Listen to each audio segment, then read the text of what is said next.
આપણે કોઈને પ્રતાપ બતાવીને એટ્રેક્ટ કરીને પછી આપણી ઈચ્છા શું હોય ખબર છે, હું એને કોક દિવસ વાપરીશ, મને કેદી કામ આવી જશે. અને ભગવાનની ઈચ્છા શું હોય ખબર છે કે હું કેદીક એના માટે વપરાઈશ, હું એને કંઈક હેલ્પ કરું, મારામાં એટ્રેક્ટ થાય તો હું એને કંઈક હેલ્પ કરું.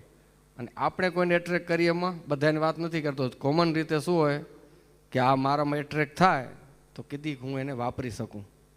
જ્યારે ભગવાન જો કૃષ્ણ રૂપે આવ્યા, કેટલા ચમત્કારો બતાવ્યા, ગોવર્ધનને ટચલી આંગળી ઉપર ધારણ કર્યો, આવડો મોટો પ્રતાપ બતાવ્યો કે એને પોતાનો ઐશ્વર્ય તાકાત હતી ને એને પ્રગટ કરી બતાવી.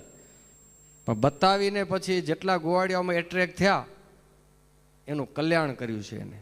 તો આપણામાં કોઈક આપણું ઐશ્વર્ય પ્રતાપ જોઈને કોઈ ખેંચાય, આપણી નજીક આવે તો આપણે એના કલ્યાણના વિચાર કરવાના, વાપરવાના નહીં.